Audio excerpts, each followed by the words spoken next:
Hey guys, welcome to another episode of the World Football Summit podcast. I'm your host, Jaime, CMO at World Football Summit.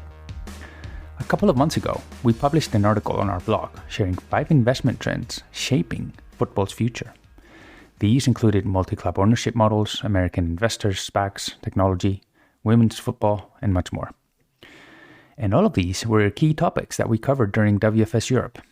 And today, we are bringing you a different kind of episode where we have rescued some of the best quotes from a few panels that hopefully will help you better understand where the industry is heading.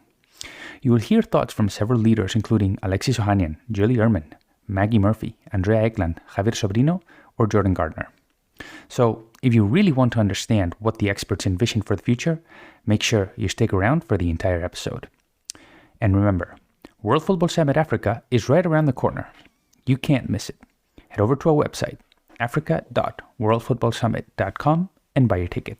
Again, that's africa.worldfootballsummit.com. And with that, enjoy this episode looking into the major investment trends in the football industry.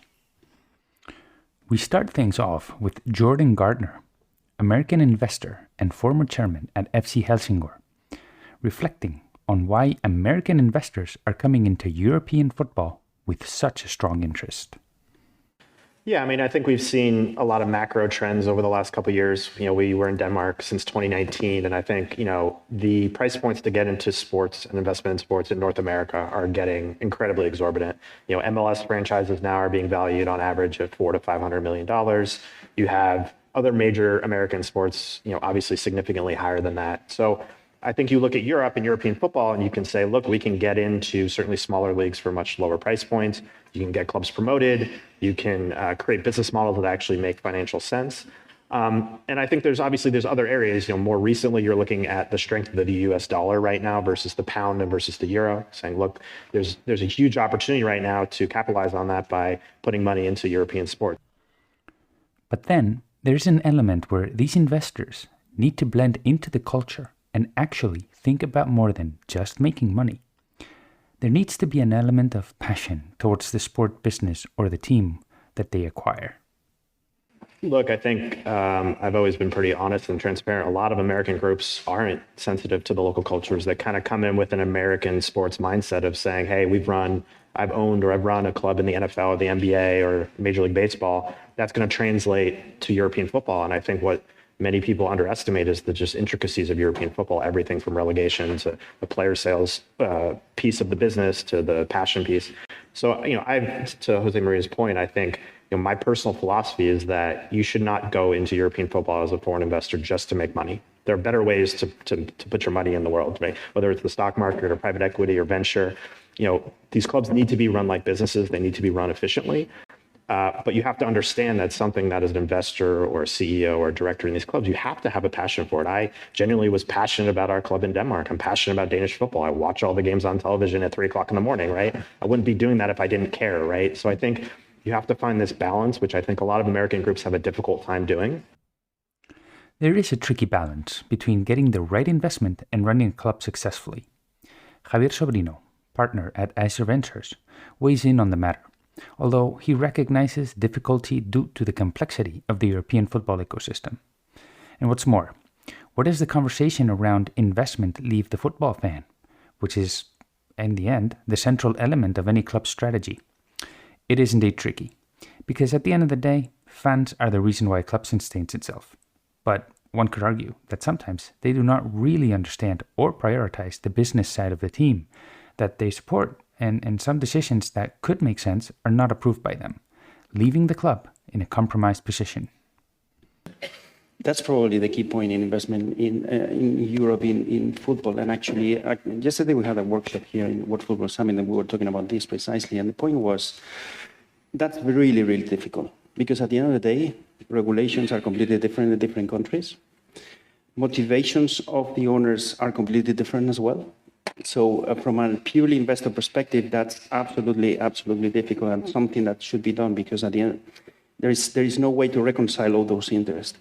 And to Jose Maria's point, what is the role of the fan in all this scheme? It's not easy as well. because we are seeing that at some stages, people are saying that the fund, they have to be, and they should be in the center of the club, but what does it mean? Because from an investment perspective, obviously your funds are sometimes are your partners, but mainly your clients as well. So how you interact with that and how you manage that trade-off. But from Javier's point of view, financial sustainability is the key for the industry to sustain itself. And there are clubs that are not prioritizing that.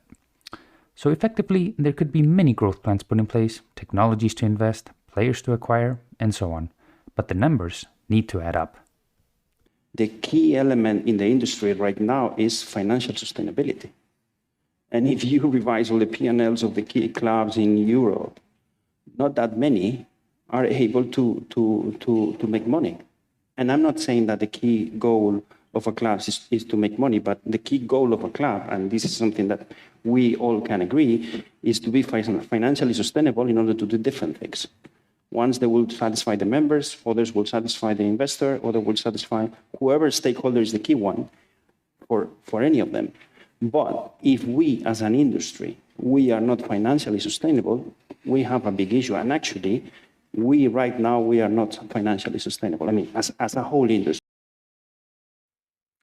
An interesting perspective comes from Jose Maria Cruz, general manager at Sevilla FC, who understands well that the priority is to be profitable and really getting a sense of your dimensions and not go too much above expectations or be too ambitious. Be realistic. Probably Sevilla FC has been the only club paying dividend to the shareholders 3 consecutive years, and for me it has been very, very important because, sometimes you feel that you must spend all the money in football players. You have to pay to them and to the agents everything, and you forgot to the shareholders, which are also relevant. The problem is when you believe that you are able to compete at a top level consistently, and you invest more and more money in acquiring players because you have the illusion of being more competitive.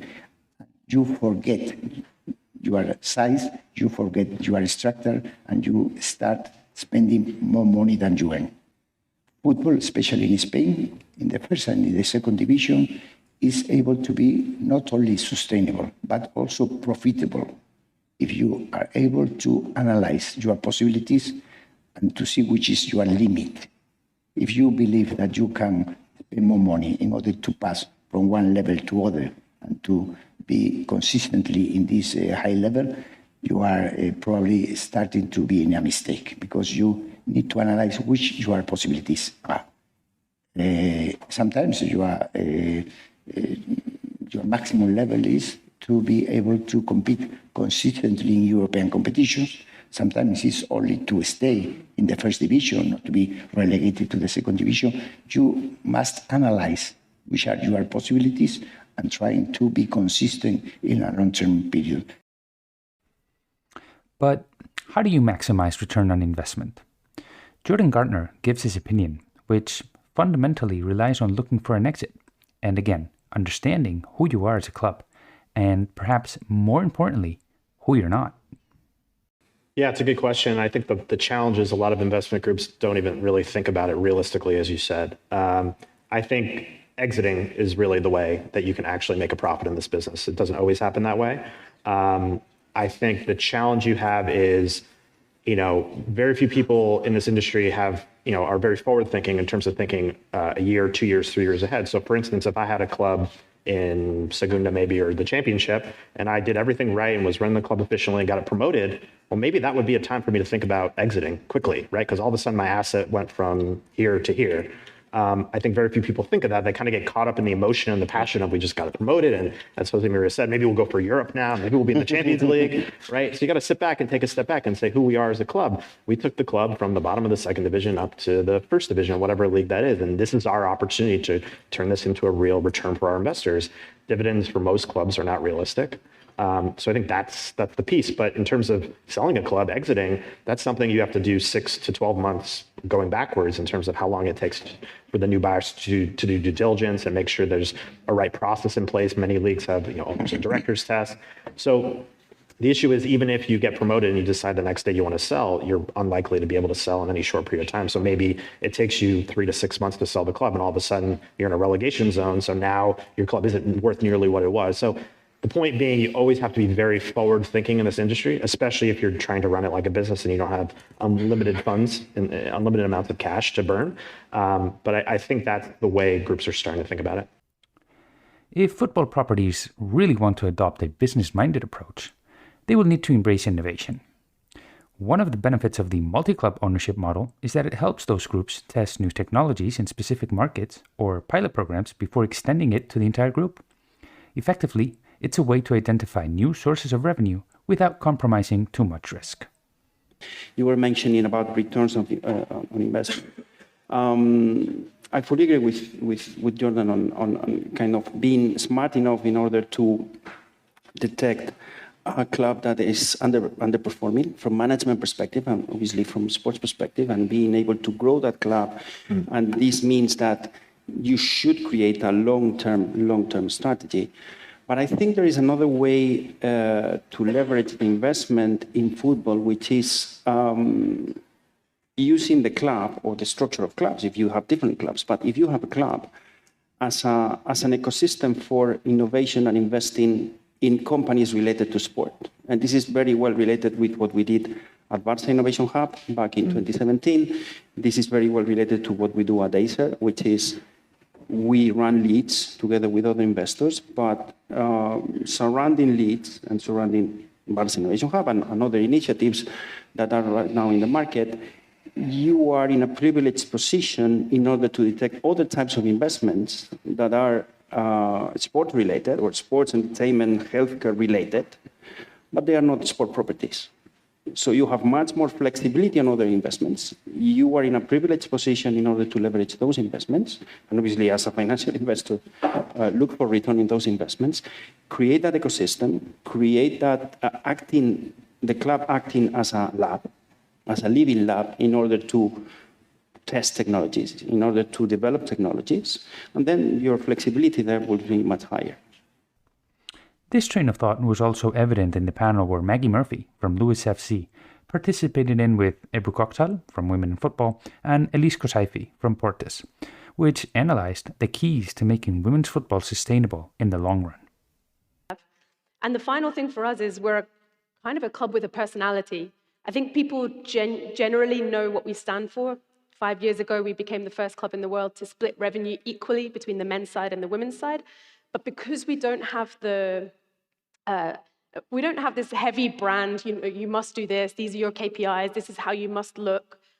We can test and pilot and be creative in our match day experience. We can test and pilot and be creative in other forms of revenue and income generation. So even just in the last year, we've started monetizing our leadership program, because so many people were coming to ask us for help in how to change their businesses that we just thought, hang on a sec, this is a new revenue income stream for us, which maybe other clubs can't do. So I guess for us, it's constantly thinking about being innovative, different, having a personality and marking ourselves out. And that's the way that we are going to try and survive as well as thrive. Diversifying is key in the multi-club ownership model. But again, the strategy and the purpose need to be at the core. Then the execution through acquisition of clubs or technologies has to support that strategy. The smartest way to do it is to invest in different markets that have no relationship whatsoever among them. And actually, there are some markets right now that are becoming very attractive, like Brazil, for instance, and all the efforts that CBF and the new project with La Liga in Brazil. I think that the value of those clubs are going to be increased. this is not a kind of a right or wrong answer. It's a question of what is the purpose of the owner in order to invest in those type of properties. I think it does make sense to have a football network of clubs if you are able to exploit those synergies the right way. And this is, and you can write this in a PowerPoint presentation, and everybody does it. But the point is, what are those synergies, and what is the value that you create? Instead of investing in just one club, as Jordan was mentioning before, just one club and trying to create value in that club. I think there are opportunities, definitely. And it's not only a question of players transfer or be in a privileged position in order to transfer those players or bring those players from one market to another, which definitely can create value. I think that's more in the sense of, and coming back to the previous point on innovation and technology, if you are able to run a network of clubs and you are able to implement those technologies and use players and all the assets of those clubs as the key elements in order to test, in order to use those resources as a living lab, that can create a lot of value. And this is a trend that I think it's going to be consolidated in the market. And instead of financial investors kind of testing those companies where they invest and start knocking at the doors of different clubs, if you already have a network and you can test those technologies in those clubs and you can build up and contribute to those companies to grow, I think that's a really good idea. Technology certainly seems like a reliable source to generate growth, as long as the clubs understand their strategy and how the tech stack supports that strategy, not defines it. Sevilla FC understood this, and this is the reason why they decided to partner with Bengaluru FC rather than other clubs in India with, let's call it, higher pedigree. Why? Jose Maria Cruz explains. Our interest was to put together football and technology. For this reason, we were not interested in Delhi or in Mumbai or in Calcutta. We were interested in Bengaluru because it's the city in India where technology is very, very important. The question is multi-club ownership here to stay? I think it's the future, yes. And I think the savvy operators, certainly obviously City Football Group and Red Bull have shown proof of concept, are going to have a lot of success. But I do think there's a lot of groups out there, certainly from my perspective, American groups as well, that are very just deal obsessed and they're just buying clubs to buy clubs. And there's not a lot of cohesive strategy in terms of understanding how the puzzle pieces fit together. And what about American investors or other stakeholders? Are we heading towards disruption? Will unexpected players enter the industry? No, I think so, yes, absolutely. Probably the point is whether there will be some European capital as well, even from corporate venturing. I think there are companies which interest in sport is massive, and all the disruptions that we're suffering in the sector, like D2C, are going to change the landscape, for instance, from the broadcasters. And probably it would be the right timing for broadcasters to start thinking on what will be next for them. And perhaps it's a question of them investing in not in properties, but in leagues in order to start managing all the way. So I think there are very, very interesting movements right now in the industry. We have witnessed those investments from the US, but I think other investors from other strategic perspectives. But again, this episode would not be complete without speaking about women's football. In a previous episode of the World Football Summit podcast, we shared a panel where Andrea Ekblad from DAZN summarized well when she said that the momentum is now unstoppable. Honestly, check that out because that was a brilliant panel. We face the same challenges as in men's football though.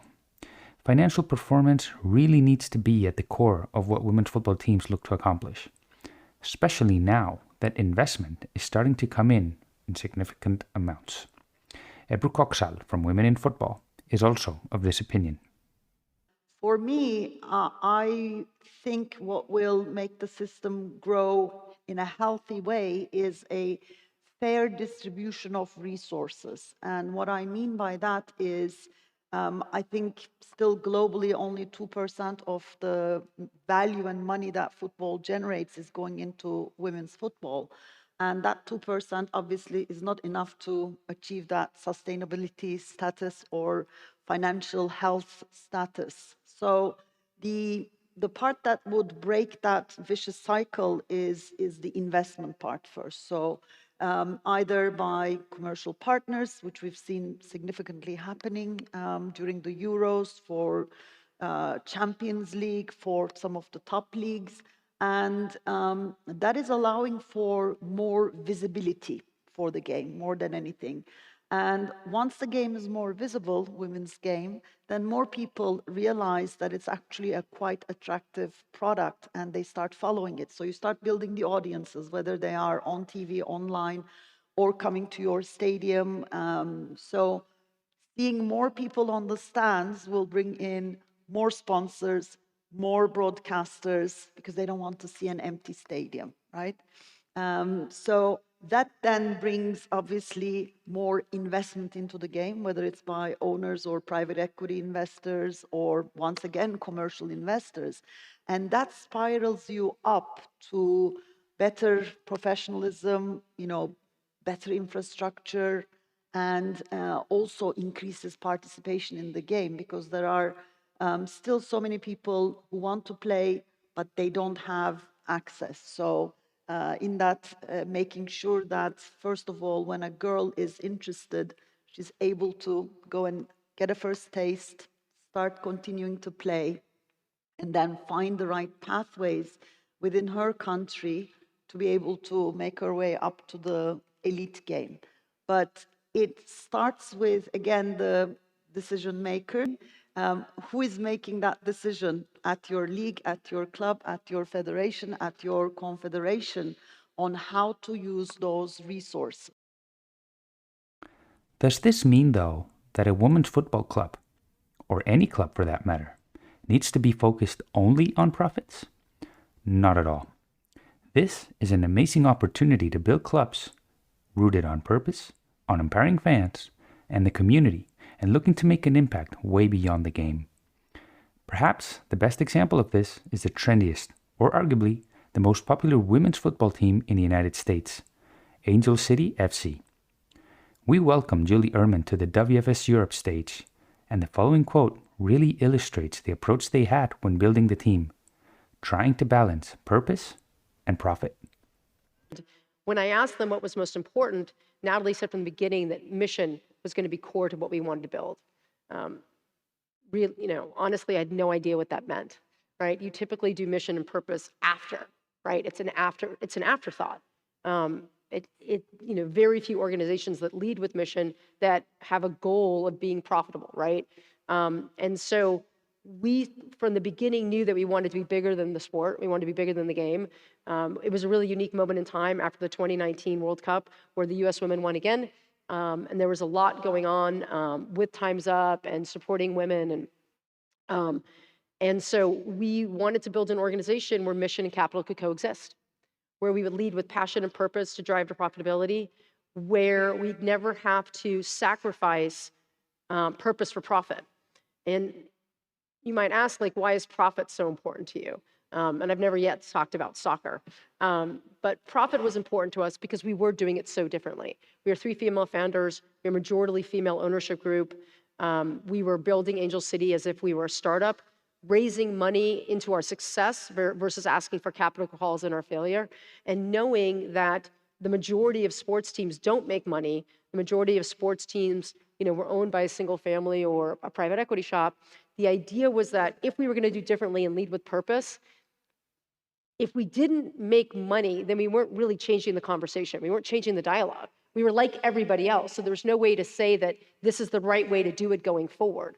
And so we had to have a lens to how do we do both? And it really was transformative, because every single thing we do, we think about how do we set higher expectations on and off the pitch? How do we support our players on and off the pitch? How do we have a positive impact in the community? And how do we use this incredible ownership group of actors and athletes and media executives to leverage their platform to build attention and awareness for Angel City? Because if we can do that, then we can drive the most impact and then ultimately the most revenue. And so, full circle, Angel City's ambition is to be a global brand. If we're a global brand, we can have the most impact, we can draw the most attention, we can drive the most revenue, and then we can give it back. And we do that and we can talk about it later, but we do it through our sponsorship model, we do it through our ticket sales. Every single activity that we do has some element of positive impact in our community. Perhaps, though, the most impactful quote came from Alexis Ohanian, founder at 776 and co-founder of Reddit, during the act where it was publicly announced that OneFootball would acquire Gloria. And I think what is going to become abundantly clear, certainly in the United States, and I think increasingly all over the world, is that women are a profit center, women's football is a massive profit center. And I fully expect in 10 years for the NWSL, for women's professional soccer in America, to be bigger than the MLS. Now that is a clear benchmark for women's football. What are your thoughts? Too ambitious? Can it, or should it, aim higher? Or do you have any comment about any of the thoughts of this episode? If so, reach out on social media and let us know.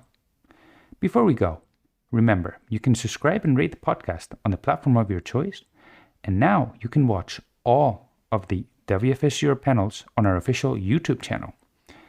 And we are a little over 1 month away from our first ever World Football Summit Africa, which is on November 16th and 17th.